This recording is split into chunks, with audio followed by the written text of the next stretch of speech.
Bismillahirrahmanirrahim. Assalamualaikum warahmatullahi wabarakatuh.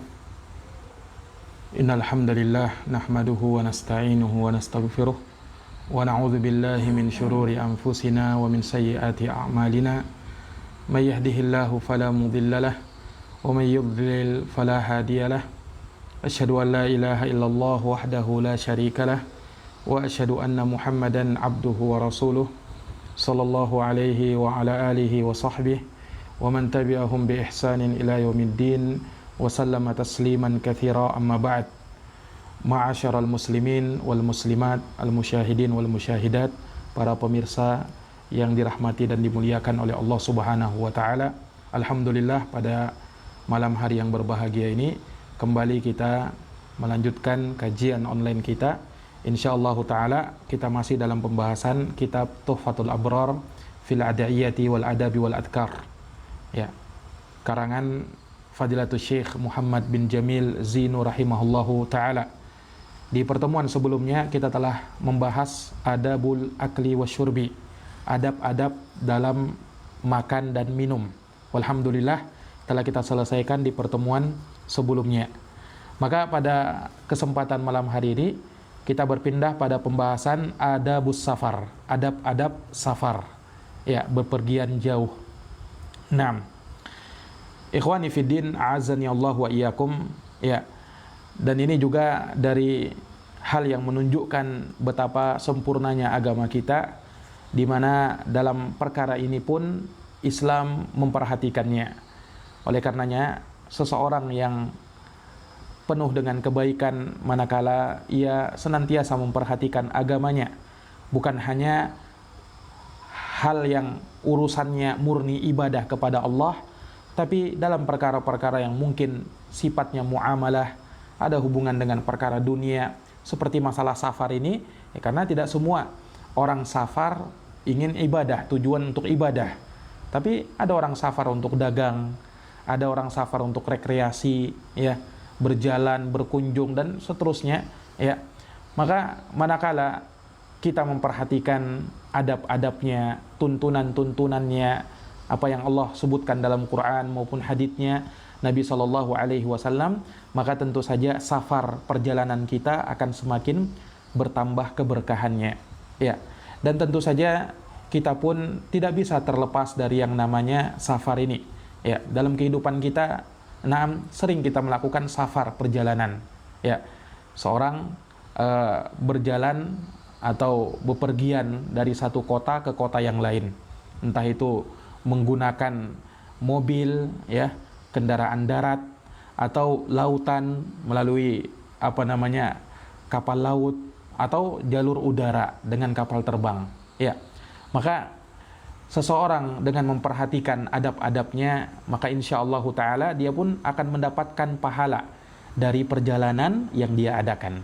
Nah, maka di sini kita akan sebutkan beberapa adab yang disebutkan oleh Syekh Muhammad bin Jamil Zinu rahimahullahu ta'ala terkait dengan adab orang-orang yang ingin melakukan safar, bepergian.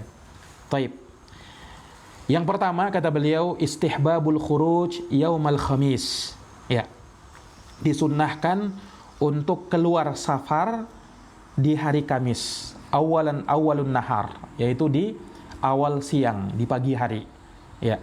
Jadi kalau kita mampu untuk keluar safar hari Kamis, maka itu yang disunnahkan. Dan kalau kita mampu mengawali safar kita, perjalanan kita di pagi hari, itu lebih baik. Itu lebih baik. Ini bukan keharusan tentu saja, karena bisa jadi seseorang itu, ya, dia darurat harus pergi bukan di hari Kamis, ya, atau misalnya pergi bukan di pagi hari lantas malah di malam hari misalnya, diperbolehkan, ya. Namun kalau misalnya dia bisa memilih dan mudah baginya untuk mengadakan perjalanan safar, dia bisa memilih waktunya, maka pilih waktu di hari Kamis, tepatnya di pagi hari. Tepatnya di pagi hari. Nah, ini berdasarkan hadis, ya, diriwayatkan oleh Imam Al-Bukhari.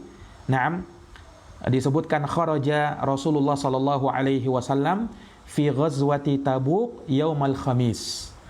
Nabi SAW itu keluar, ya, menuju perang Tabuk, dan beliau safar ketika itu yaumal khamis, di hari Kamis. Wa kana yuhibbu ay yakhruja yaumal khamis. Mungkin ada yang berkata, oh itu kan ketika safar, apa ketika perang? Ya, bagaimana yang lainnya? Nah, maka lafadz hadis berikutnya menunjukkan umum. Wa kana, dan beliau yuhibbu, ya, sangat suka ay yakhruja, untuk keluar safar yaumal khamis, di hari Kamis. Ini umum tentu saja. Ini hadis riwayat Imam Al-Bukhari, ya. Maka ini dari perkara yang perlu kita perhatikan. Jadi kalau mudah bagi kita sekali lagi untuk bisa keluar di hari Kamis, maka hendaknya keluar di hari Kamis. Nah, baik. Dan juga para ulama mengingatkan di sana, ya, kalau misalnya ia mampu juga untuk tidak bersafar di hari Jumat, maka hendaknya ia tidak safar di hari Jumat. Ya, sekali lagi ini bukan hukum keharaman, ya, bukan. Akan tetapi manakala ia tidak darurat untuk pergi di hari Jumat, maka jangan pergi di hari Jumat. Ya, kenapa?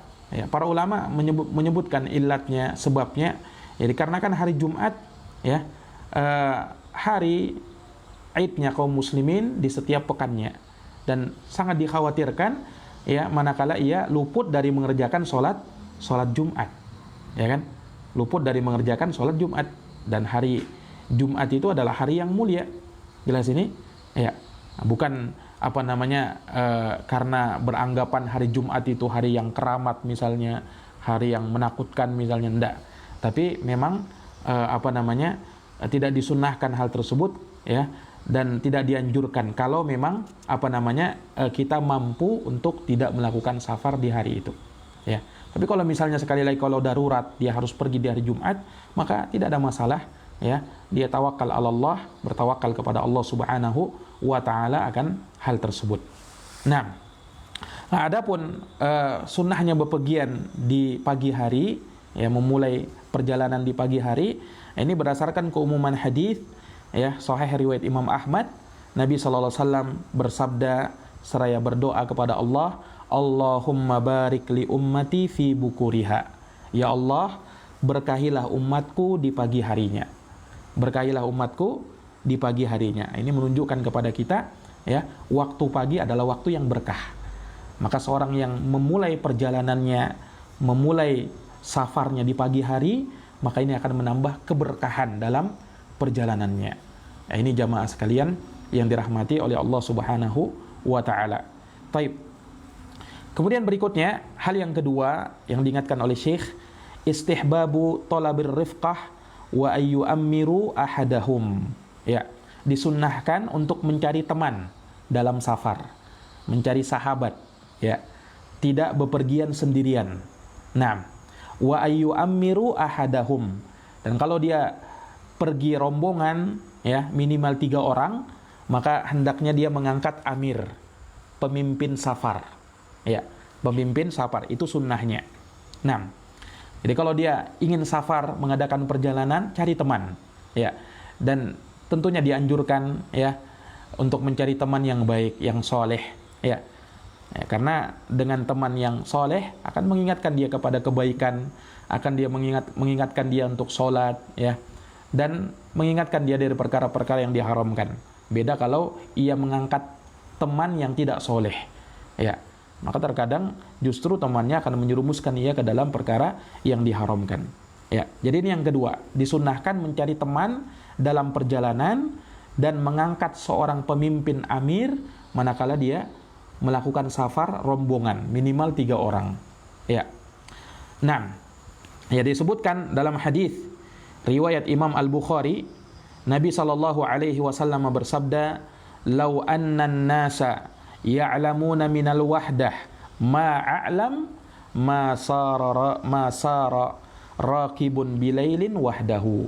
Kata Nabi, seandainya manusia tahu dengan ia berpergian sendirian apa akibatnya sebagaimana yang aku ketahui, kata Nabi, maka tidak ada seorang pengendara yang berani jalan di malam hari sendirian.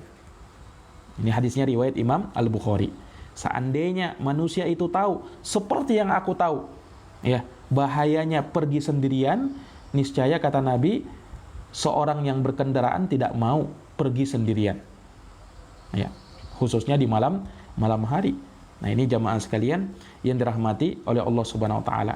Jadi ini menunjukkan kepada kita dianjurkan, walaupun bukan wajib sekali lagi ya, tapi dianjurkan, disunnahkan untuk mengambil teman dalam perjalanan safar. Ya, ingat, dalam perjalanan safar. Nah, ikhwani fiddin azani Allah wa iyyakum, dalam hadis yang lain Nabi bersabda, hadis sahih atau hasan riwayat Imam Ahmad, ar-rakibu syaitonun war-rakibani syaitonani wath-thalathah rukabun. Kata Nabi, satu orang pengendara ya yang safar sendirian adalah syaiton. Dua orang, dua syaiton. Tiga orang, berarti mereka sudah rombongan pengendara ya, orang-orang yang berkendaraan ya. Nah, ikhwani fiddin azani Allah wa iyyakum, para pemirsa yang dirahmati oleh Allah. Jadi Nabi di sini menyebutkan orang yang sendirian safar dengan kendaraannya sendirian itu syaiton ya. Kenapa Nabi sebutkan seperti itu ya? Para ulama menjelaskan ya, karena Nabi menyebutkan dia sendiri syaiton, dua orang, dua syaiton ya. Karena orang yang sendirian ya, secara khusus orang yang sendirian itu sangat mudah bagi dia untuk diganggu oleh syaiton. Ya kan? Karena orang sendirian ya kan? Ya, dia akan melakukan apa yang ia inginkan ya, tanpa dilihat oleh orang lain. Beda kalau misalnya dia berpergian dan bersamanya ada kawannya, ada temannya ya, maka kawannya itu akan mengingatkannya, apalagi kawan safarnya orang yang soleh, akan mengingatkan dia, akan memerintahkan dia ya untuk menjalankan kewajibannya, meninggalkan yang dilarang ya kan ya. Beda kalau misalnya dia tidak ada teman ya, syaitan akan lebih mudah untuk mendekati dia dan mengganggu dia. Dan ketika dia melakukan ya apa yang dibisikkan oleh syaitan kepada dia, maka amalannya mirip dengan amalan syaitan. Makanya Nabi mengatakan syaitan, ar-rakibu syaitonun. Kenapa? Mudah syaitan untuk mengganggu dia, inginnya dia pun melakukan perkara yang diharamkan. Jadi seakan-akan dia adalah syaitonnya manusia ketika itu. Karena syaitan itu ada di kalangan jin dan ada juga dari kalangan manusia ya. Nah, ini jamaah sekalian yang dirahmati oleh Allah. Perhatikan, ketika dia sudah berombongan, ya kata Nabi, mereka adalah orang-orang rombongan berkendaraan, ya. Artinya apa? Syaitan akan lebih jauh dari dia. Ya, syaitan akan lebih jauh dari dia. Dalam hadis yang lain Nabi berkata begini, Inna syaitana ma'al wahid aqrab. Sesungguhnya syaitan itu bersama satu orang lebih dekat. Wa huwa ma'al itsnaini ab'ad. Dan ketika ada dua orang, syaitan akan lebih jauh. Ya, ini menunjukkan bahayanya seorang diri, ya kan?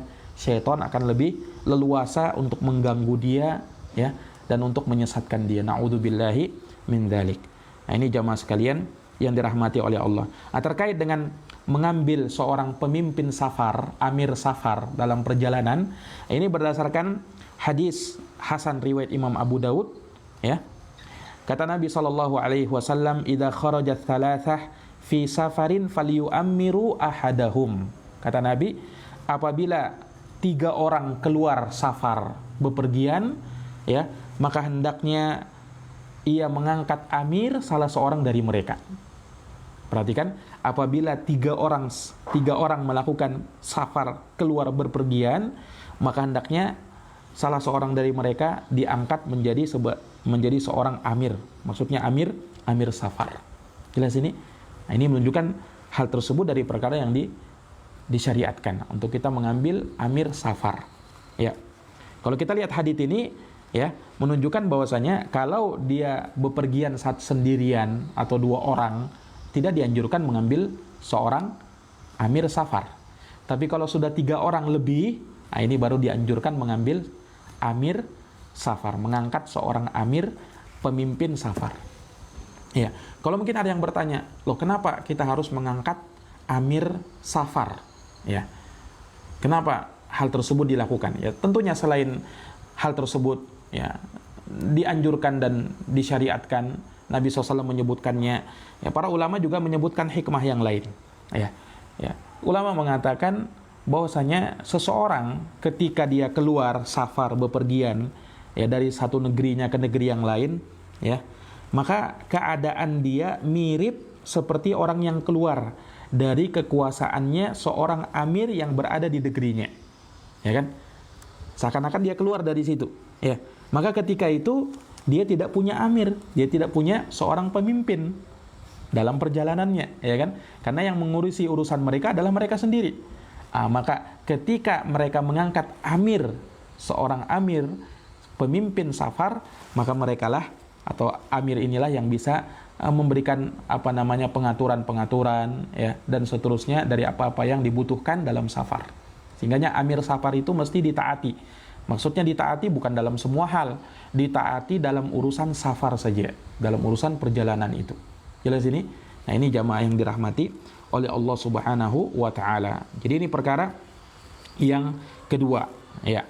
Kemudian yang ketiga, dari perkara yang merupakan adab dalam safar, ya, kata Syekh di sini, istihbabul masir fil lail. Disunnahkan untuk berjalan di malam hari.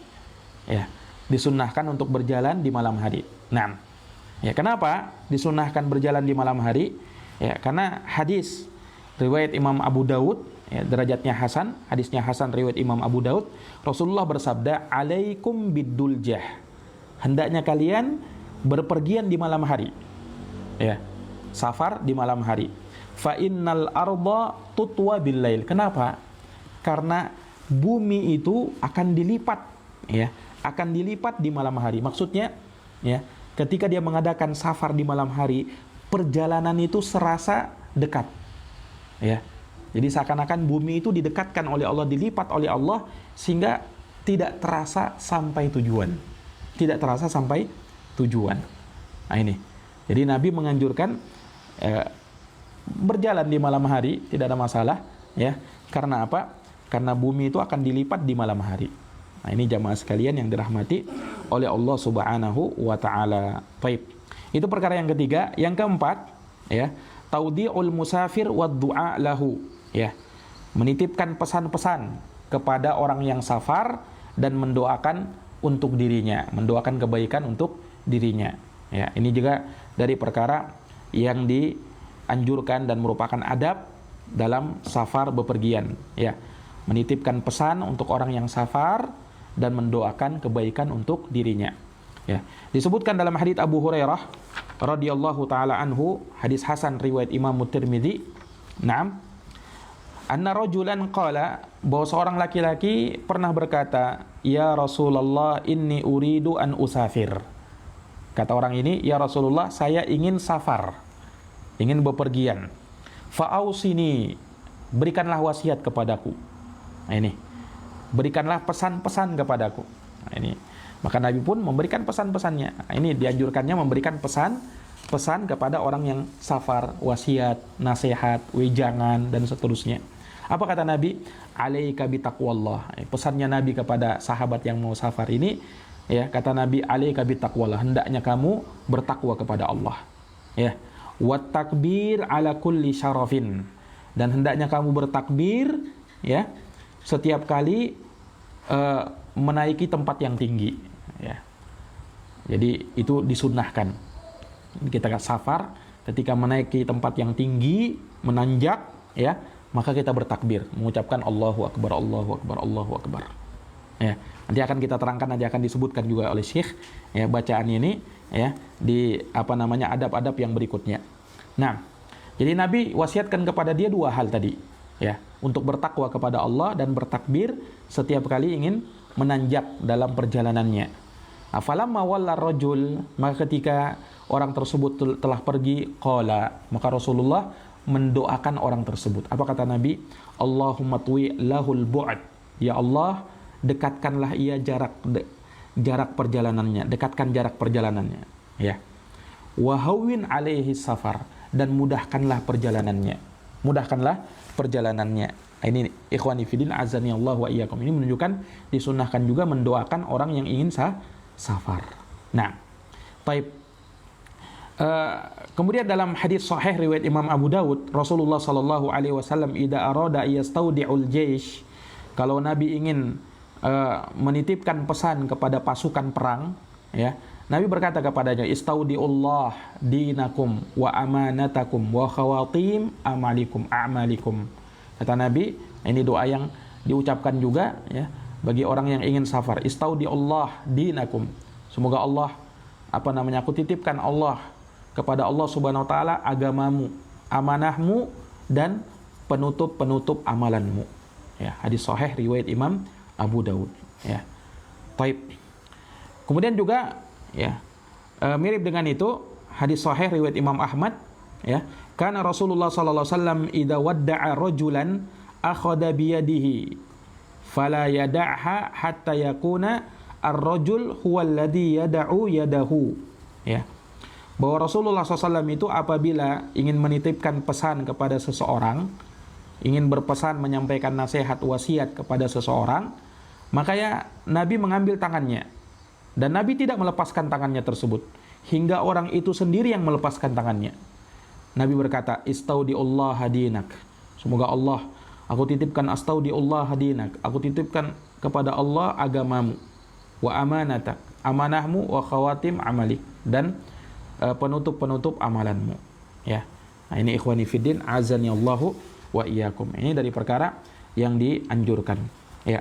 Nah, kemudian juga dari hal yang kita tambahkan di sini, ya, sebelum kita melihat poin yang berikutnya yang kelima, ya, di sana para ulama juga menyebutkan, ya, dari perkara yang dianjurkan ketika kita ingin safar, ya, juga berdasarkan riwayat-riwayat tadi, ya, bahwasanya seseorang dianjurkan untuk berpamitan, ya, ketika ingin safar, berpamitan kepada kawan-kawannya, teman-temannya, ya, kepada tetangganya, ya, atau terlebih lagi kepada kedua orang tuanya, kepada keluarganya, pamitan.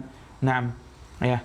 Dan ini dari perkara yang para sahabat melakukannya, ya, kepada keluarganya, kepada Nabi sallallahu alaihi wasallam, ya, meminta nasihat-nasihat, wejangan-wejangan yang baik, ya.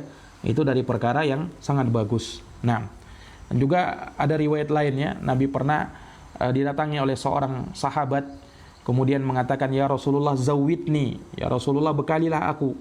Maka Nabi berkata, zawadakallahu taqwa wa ghafara dambak wa wajjahaka ilal khair haitsu tawajjahta. Semoga Allah membekalimu dengan ketakwaan, mengampuni dosa-dosamu, dan mengarahkanmu kepada kebaikan dimanapun kamu berada. Ya. Dalam riwayat yang lain, wa ja'ala laka khairan haitsu ma kunta. Dan semoga Allah menjadikan untukmu kebaikan dimanapun engkau berada. Dalam riwayat lain, wa yassir lakal khaira haitsu ma kunta. Dan semoga Allah mudahkan kebaikan untukmu dimanapun engkau berada. Ini hadis riwayat Imam At-Tirmidzi, ya, dari Anas bin Malik, dan haditsnya dihasankan oleh Syekh Al-Albani rahimahullahu taala. Nah, ini ikhwani fiddin azani Allahu wa iyyakum. Ya. Dalam hadis yang lain, ya. Atau sudah kita sebutkannya tadi hadisnya Abu Hurairah radhiyallahu taala anhu. Ya. Nah, ikhwani fiddin azani Allah wa iyyakum. Ya, maka ini dari perkara yang dianjurkan bagi orang yang ingin safar, mengadakan perjalanan, ia meminta izin, ya, kepada kawan-kawannya, tetangganya, keluarganya, ya, kepada orang tuanya, ya, tentunya dengan harapan agar, ya, keluarganya atau kawan-kawannya, tetangganya mengetahui hal tersebut, dan boleh jadi dia akan mendoakan kebaikan untuknya. Boleh jadi akan mendoakan kebaikan untuknya. Ya. Nah, ini ikhwani fiddin azani Allahu wa iyyakum. Ya. Taib. Kemudian berikutnya, ya, poin yang kelima yang disebutkan oleh Syekh di sini, istihbabu ad-du'a fi safar. Disunnahkan untuk berdoa ketika safar. Ya. Ini orang yang safar itu hendaknya dia berdoa dalam safarnya, dalam perjalanannya, ya.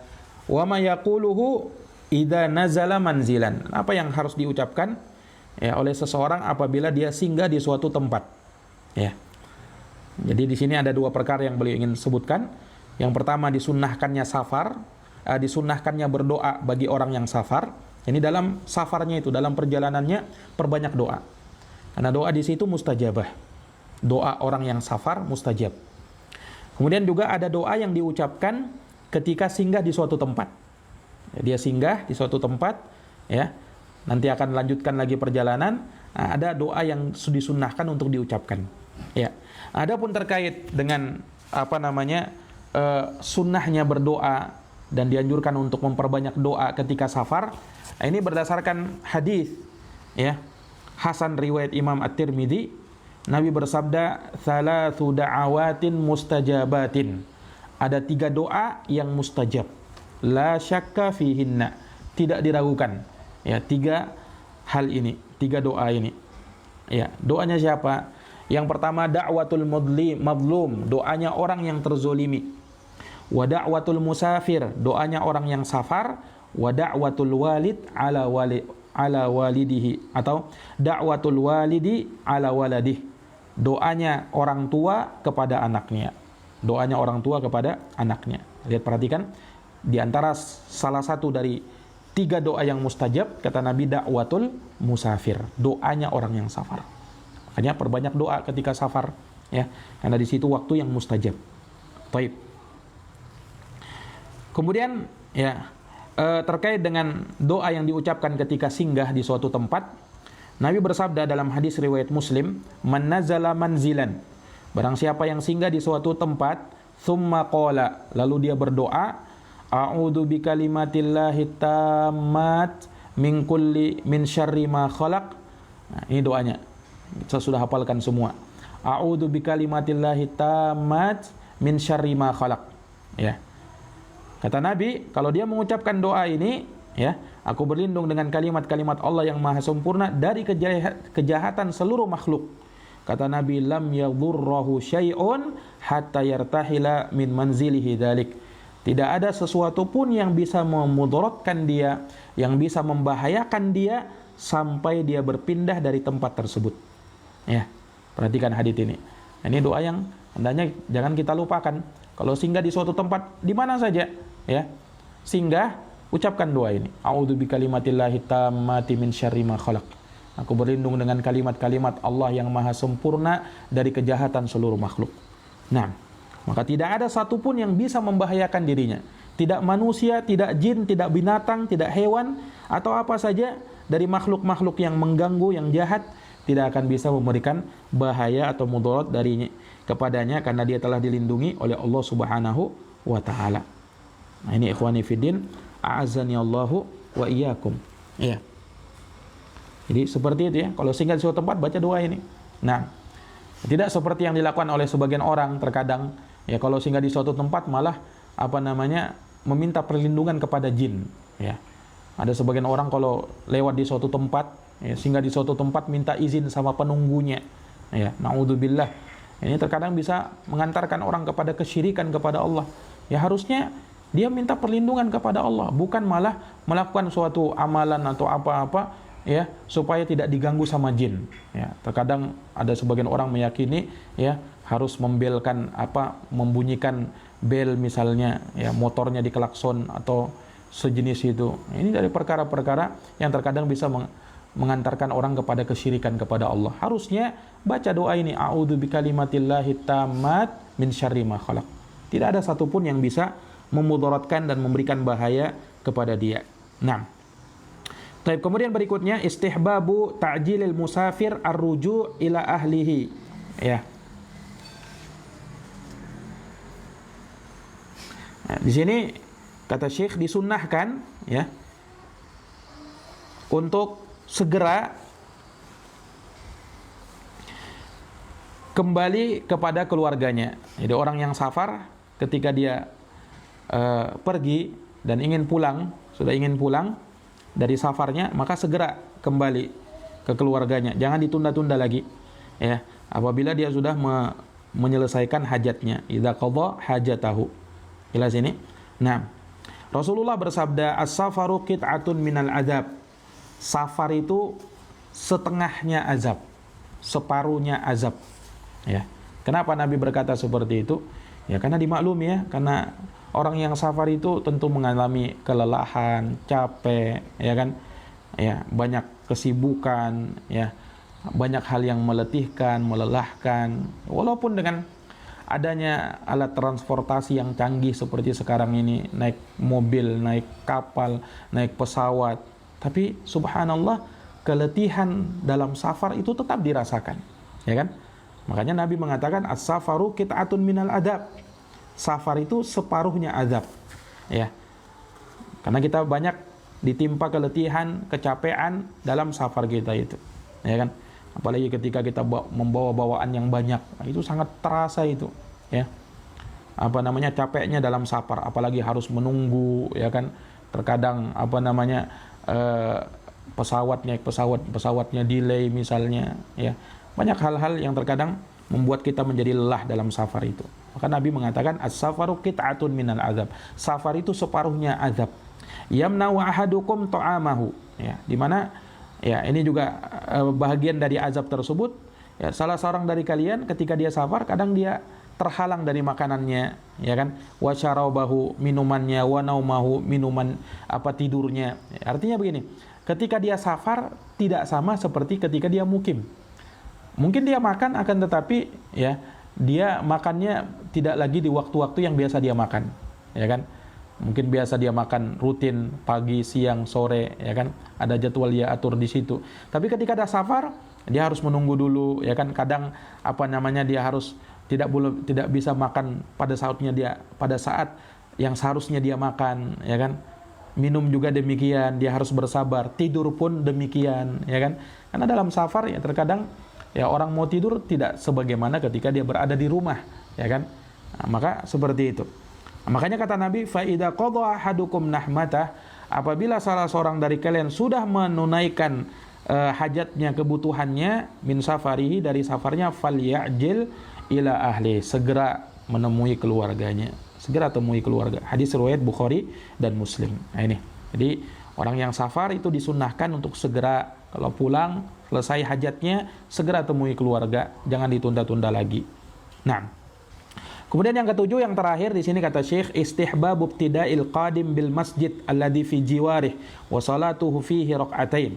Disunnahkan ya ketika awal kali datang untuk menuju masjid. Ya, jadi jangan di rumahnya dulu, menuju masjid dulu yang ada di sekitar rumahnya, ya. Kemudian dia sholat di situ 2 rakaat. Nah, ini disunnahkan, sekali lagi disunnahkan. Kalau dia tidak lakukan, tidak masalah, tapi dianjurkan. Ya, dia sebelum datang ke rumah, pergi ke masjid dulu. Kalau mudah bagi dia untuk pergi ke masjid, ya, sholat 2 rakaat di situ. Setelahnya baru pulang ke rumah. Nah, itu sunnah yang dilakukan oleh Nabi SAW ketika beliau datang dari safarnya. Kata dalam riwayat Bukhari Muslim disebutkan di sini, kana Rasulullah SAW idza qadima min safarin bada'a bil masjid faraka'a fi rak'atain. Bahwa Rasulullah SAW apabila datang habis dari bepergian, maka beliau pertama kali datang ke masjid, beliau sholat 2 rakaat di situ. Baru setelahnya datang ke rumahnya. Jelas ini? Nah, ini jamaah sekalian yang dirahmati oleh Allah Subhanahu wa taala, ini 7 adab dalam safar, dan masih ada lagi adab-adab yang mungkin kita sebutkan di sini sebagai kelengkapan, ya. Namun di sini Syekh menyebutkan tentang doa ar-rukub was safar. Doa rukub dan safar. Ini doa ketika naik kendaraan dan ketika safar. Ada doanya yang kita ucapkan, ya, dari perkara-perkara yang dianjurkan dan disunnahkan, ya kan? Nah, di sini disebutkan doa ur-rukub, doa berkendaraan, ya. Kata tentunya banyak-banyak orang safar itu menaiki kendaraan, ya kan, menaiki kendaraan. Apalagi sekarang ini, ya, kita tidak lepas dari kendaraan-kendaraan kita, ya kan. Nah, maka di sana perkara yang perlu diperhatikan seseorang ketika mau safar, dan secara umum sebenarnya, secara umum kalau dia ingin keluar dari rumah, baca doa keluar rumah, baca doa keluar rumah. Ya, baca doa keluar rumah ini kan tidak harus ketika safar saja. Ya, tapi kalau dia setiap kali keluar rumah baca doa ini. Doa apa? Bismillahi tawakkaltu 'alallahi wala haula wala quwwata illa billah. Ya, bismillahi, dengan nama Allah. Tawakkaltu 'alallah, aku bertawakal kepada Allah. La haula, tidak ada daya, wala quwwata, tidak ada kekuatan, illa billah, kecuali milik Allah Subhanahu wa taala. Ya. Nah, ini ikhwani fillah azani Allahu wa iyyakum. Ya. Disebutkan bahwasanya doa ini akan menyebabkan syaitan itu tidak akan berani mengganggu kita. Ya. Karena Nabi mengatakan ketika seseorang mengucapkan kalimat ini, ya, maka dikatakan qad hudita wa wuqita wa kufita, ya. sungguh dia telah diberikan hidayah, engkau telah diberi hidayah, engkau telah dilindungi dan engkau telah diberikan kecukupan, ya. Dan syaitan akan jauh dari dia. Syaitan akan jauh dari dia. Ini ikhwani fillah menunjukkan betapa hebatnya doa ini kalau kita ucapkan ketika keluar rumah, ya. Nah, demikian pula ketika menaiki kendaraan, ya. Ketika menaiki kendaraan apa saja, entah motor, mobil, ya kan, naik bis, kereta api, pesawat terbang, kapal laut atau yang lainnya dari kendaraan-kendaraan yang ada, ya. Nah, maka dia dianjurkan untuk mengucapkan doa-doa ketika menaiki kendaraan seperti yang nanti akan datang penyebutannya insyaallah taala. Baik, ikhwani fiddin, a'azzani Allah wa iyyakum, para pemirsa yang dirahmati dan dimuliakan oleh Allah Subhanahu wa taala. Iya. Dari perkara yang juga perlu diperhatikan, ya. Bagi seorang yang ingin safar, ya. Sebelum kita melihat kepada doa orang yang ingin berkendaraan dan doa ketika mau safar, ya. Juga dari perkara yang perlu diperhatikan, khususnya bagi wanita, bagi para wanita, maka mereka tidak boleh safar tanpa mahram. Ini, tidak boleh safar tanpa mahram dan hukumnya haram. Nabi bersabda, la tusafirul mar'atu illa ma'adhi mahramin. Tidak boleh wanita itu safar kecuali bersama mahramnya. Kecuali bersama mahramnya. Ya, maka tidak halal, ya, bagi wanita yang ia beriman kepada Allah dan hari akhir untuk safar sendirian tanpa ada mahramnya. Ya, ini ketetapan dari Rasulullah Sallallahu Alaihi Wasallam, maka hendaknya ditaati. Ya, beda dengan laki-laki. Kalau laki-laki bebas bagi mereka, ya, mereka bisa safar walaupun sendirian, sekalipun tadi kita katakan kurang bagus, karena lebih bagus kalau bersama kawan, bersama teman. Akan tetapi masih diperbolehkan bagi dia. Kalau wanita sama sekali tidak boleh untuk safar, ya, sendirian, seorang diri, tidak boleh. Berdasarkan hadis tadi, la tusafirul mar'ah illa ma'adhi mahramin. Tidak halal, tidak boleh wanita itu safar tanpa ada mahram bersamanya, ya. Kemudian juga dari perkara yang perhatikan, ya, jangan sampai safar kita, perjalanan kita, ya, disertai dengan perkara-perkara yang melalaikan, musik dan perkara-perkara yang diharamkan, ya. Kenapa? Ya, karena disebutkan annal malaika la tusahibu safarin asy-syakhs alladhi ma'ahu kalb au jaras. Malaikat itu tidak akan menemani safar seseorang kalau bersamanya ada anjing atau lonceng, masuk di dalamnya musik. Malaikat tidak akan temani kita. Kalau malaikat tidak mau temani kita, berarti yang menemani kita adalah syaitan, ya. Makanya hati-hati safar dengan apa? Safar bersama musik, ya. Ada musik, ya. Dan Allahul musta'an di zaman kita ini, ya, na'udzubillah, kadang, ya, orang sulit lepas dari musik ini. Bahkan kita turut menjadi korban terkadang ketika kita safar, ya, perjalanan naik mobil atau bis atau apa saja, terkadang, ya, apa namanya, kata sebagian mereka untuk melepaskan kelelahan, santai, mereka bunyikan musik. Na'udzubillah. Justru ini mengundang syaitan. Syaitan akan masuk bersama kita, ikut dalam perjalanan kita. Malaikat tidak akan mau masuk, malaikat tidak akan mau ikut. Kenapa? Malaikat tidak akan senang dengan suara-suara lonceng, suara-suara syaitan, suara musik seperti itu. Maka jangan sampai perjalanan kita disertai dengan musik-musik, ya. Yang lebih baik bunyikan murattal, ya kan, atau ceramah-ceramah agama, ya, atau jangan sama sekali bunyikan hal-hal yang mengandung murka Allah, musik-musik dan seterusnya, apalagi disco. Na'udzubillahi min dalik. Ini dari perkara yang bisa merusak safar perjalanan kita. Taib, ikhwani fillah, azani Allah wa iyyakum. Kemudian di sini juga diingatkan, ya, dari doa yang disebutkan dalam perjalanan, ya. Di sini kata Syekh, qala Jabir radhiyallahu anhu, Jabir radhiyallahu anhu berkata dalam hadis riwayat Imam Al-Bukhari, kunna idza sa'idna kabbarna wa idza nazalna sabbahna, ya. Kata Jabir, kami apabila dalam safar perjalanan, apabila mendaki kami bertakbir, kalau menurun kami bertasbih. Nah, jadi kalau dalam perjalanan safar ketika menaik, baca apa? Allahu Akbar, takbir. Ketika turun, baca apa? Subhanallah, subhanallah, subhanallah. Jelas, ya? Nah, ini sama kalau misalnya kalau naik pesawat, ketika take up, ya, maka baca Allahu Akbar, Allahu Akbar, Allahu Akbar, menaik. Ketika mau landing, ya, turun, maka baca Subhanallah, Subhanallah, Subhanallah. Seperti itu. Jelas ya? Nah, demikian pula dalam perjalanan, ya, naik mobil misalnya, ketika mendaki, naik gunung, baca Allahu Akbar, turun, baca Subhanallah. Ya. Ini dari perkara yang disunnahkan untuk kita lakukan. Dan hendaknya perbanyak membaca zikir-zikir, ya kan, dalam perjalanan, karena kita tidak tahu, ya, apa yang menimpa kita dalam perjalanan kita, dalam safar kita, ya kan, kita tidak tahu. Manakala misalnya ditakdirkan, ya, kita harus meninggal di dalam safar kita, ya, maka kita pun meninggal di atas kalimat-kalimat thayyibah, kalimat-kalimat yang baik, dan kita insya Allah akan menemui yang namanya husnul khatimah.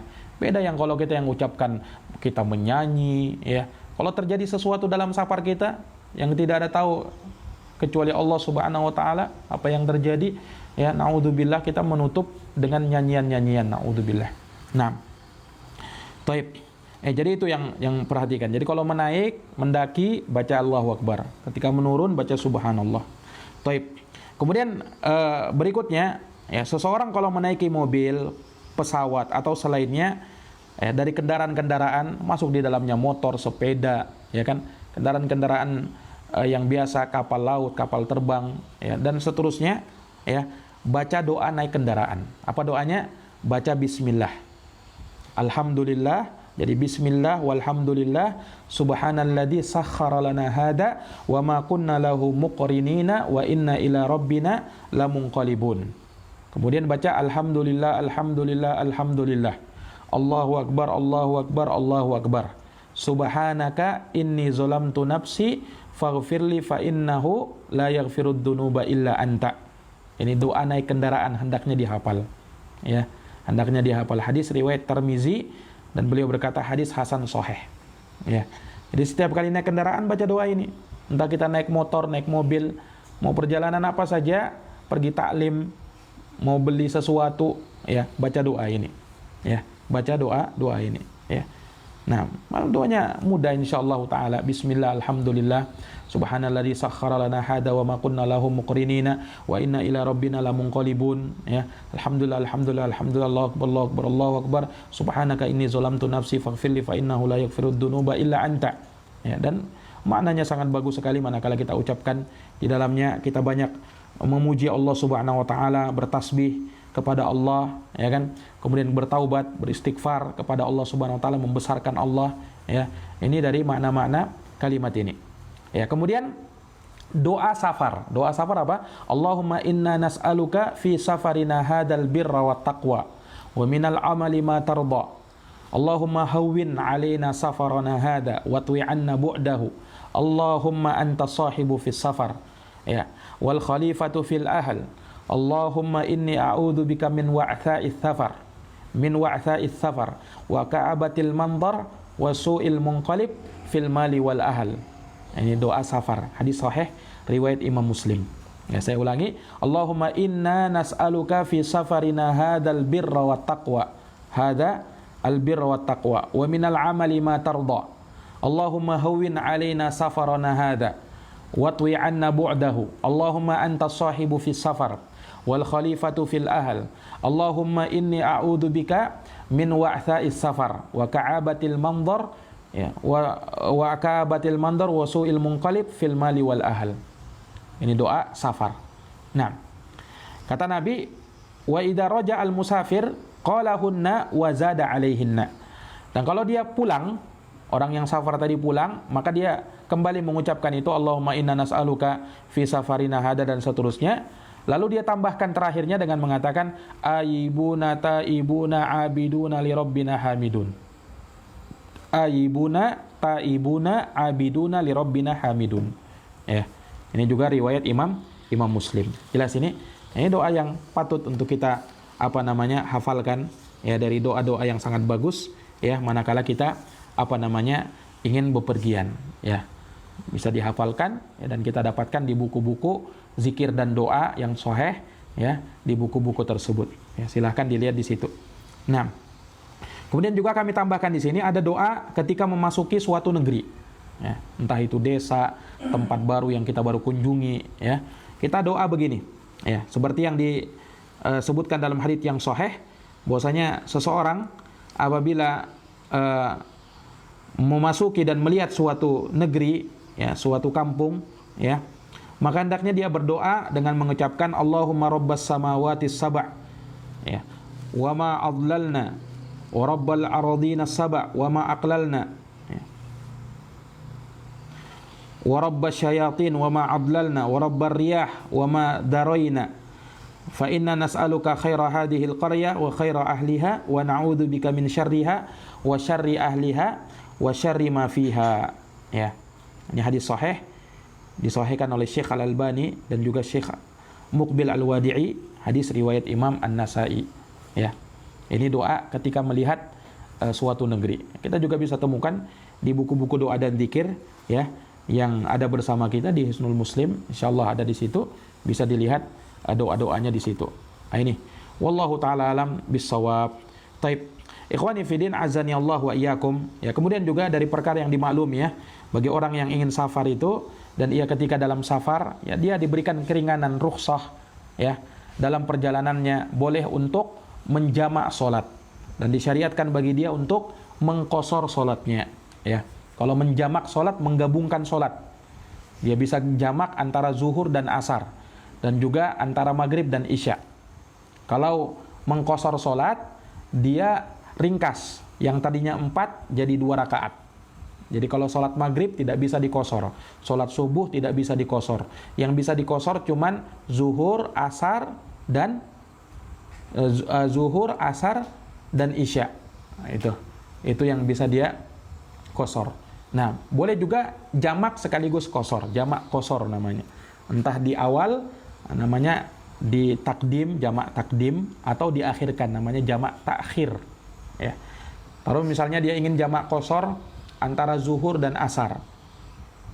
Jamak takdim berarti di awalnya, di waktu zuhur. Zuhur dia kerjakan 2 rakaat karena sekaligus mengkosor. Kemudian setelahnya dia kerjakan lagi asar 2 rakaat. Dia kerjakan dengan 1 kali azan dan 2 kali iqamat. 2 kali iqamat maksudnya qomat untuk sholat zuhur dan qomat untuk sholat asar. Jelas ini? Nah, dia lakukan seperti itu sholatnya, diringkas, jamak kosor sekaligus. Kalau di akhirnya dia jamak takhir, berarti dia kerjakan di waktu asar. Ya, jadi zuhur dia tidak kerjakan di waktu zuhur, pas waktu asar, nah, dia sholat di situ. Sholat zuhur dulu baru asar, karena sholat itu tartib. Ya, mesti zuhur dulu baru, jangan asar dulu baru zuhur, tapi zuhur dulu baru asar. Sama seperti tadi, dia kerjakan 2 rakaat zuhur, ya, dengan azan dan qomat. Kemudian setelah selesai sholat zuhur 2 rakaat, ya, karena dia kosor, maka dia qomat lagi untuk sholat asar juga dengan 2 rakaat karena dikosor. Begitu pula maghrib isya. Kalau maghrib isya karena maghrib tidak bisa dikosor, maka kerjakan 3 rakaat maghribnya. Kalau isya bisa dikosor. Isya dia kerjakan 2 rakaat. Entah di jamak takdim, kalau jamak takdim berarti dikerjakan di waktu maghrib, atau jamak takhir berarti dikerjakan di waktu isya. Jelas ini? Nah, ini perkara yang disyariatkan, jamak disyariatkan, kosor disyariatkan. Hanya ulama berselisih pendapat, kalau mengkosor ini apakah hukumnya sunnah atau wajib. Jumhur ulama mengatakan sunnah muakkadah. Sebagian ulama mengatakan hukumnya wajib, ya, karena mereka berdalilkan dengan hadits Aisyah radhiyallahu anha, ya, bahwasanya salat awalnya salat itu 2 rakaat 2 rakaat. Kemudian ketika Nabi hijrah, ya, ditambah yang tadinya 2 rakaat menjadi 3 rakaat untuk maghrib, ya, kemudian 4 rakaat untuk zuhur, asar, dan isya. Nah, kemudian untuk safar tidak ditambah, kata Aisyah radhiyallahu anha. Maknanya seperti itu. Nah, menunjukkan kata para ulama, kalau safar berarti wajib tetap 2 rakaat. Wallahu alam, ini perselisihan ulama, ya. Walaupun kami lebih condong kepada pendapat yang mengatakan wajibnya, dan itu pendapatnya Syekh Muqbil rahimahullahu taala, dan beliau berdalilkan dengan hadis tersebut. Wallahu taala alam bissawab. Dan perlu diingat, mengkosor salat itu khusus hanya dalam keadaan safar saja. Beda kalau menjamak salat. Kalau menjamak salat boleh walaupun tidak safar. Boleh misalnya ketika sakit mau jamak silahkan, atau misalnya ketika hujan mau jamak salat boleh silahkan, ya. Nah, ini dari perkara rukhsah yang diberikan, ya. Dan juga boleh salat sunnah di atas kendaraan. Kalau ingin salat sunnah di kendaraan boleh. ya, kecuali kalau sholat wajib. Kalau sholat wajib ya asalnya turun dari kendaraan, kecuali kalau tidak memungkinkan, ya kan, di pesawat misalnya tidak mungkin dia mau turun kan, ya, maka dia sholat di atas kendaraannya, di atas pesawatnya, apalagi waktu sudah mau habis misalnya, sholat di atas pesawatnya, ya kan. Nah ini, tapi asalnya kalau dia bisa turun, dia turun untuk sholat wajib. Kalau sholat sunnah boleh di atas kendaraan mutlak, secara mutlak boleh. Nah ini wallahu ta'ala alam bisawab, ya. Taib, ikhwani fiddin, azani Allah wa iyyakum, ya. Ini dari perkara yang bisa kita sampaikan ya, terkait dengan apa namanya adab-adab orang yang safar dalam perjalanan. Dengan ini selesai ya perkara yang bisa kita bahas ya. Semoga Allah Subhanahu wa taala menjadikan pembahasan kita di malam hari ini penuh dengan manfaat, penuh dengan ilmu, dan kita bisa memahami apa yang disampaikan, dan semoga Allah Subhanahu wa taala menjadikan kita sebagai orang-orang yang kuat berpegang teguh dengan sunnah Nabi SAW, dan semoga dengan kita mengamalkan sunnah-sunnah Nabi SAW, terkhusus ketika dia safar, ya, seperti pembahasan kita ini, maka insya Allah perjalanan safarnya akan lebih bertambah keberkahannya, bertambah kebaikannya, dan dia akan mendapatkan pahala manakala menerapkan sunnah-sunnah yang tadi kita sebutkan. Ya, demikian apa yang bisa kami sampaikan, lebih dan kurangnya mohon dimaafkan. Hadanallahu wa iyyakum ajma'in. Kita tutup dengan doa kafaratul majlis. Subhanakallahumma wa bihamdika asyhadu an la ilaha illa anta astaghfiruka wa atubu ilaik. Walhamdulillahi rabbil alamin. Wassalamu alaikum warahmatullahi wabarakatuh.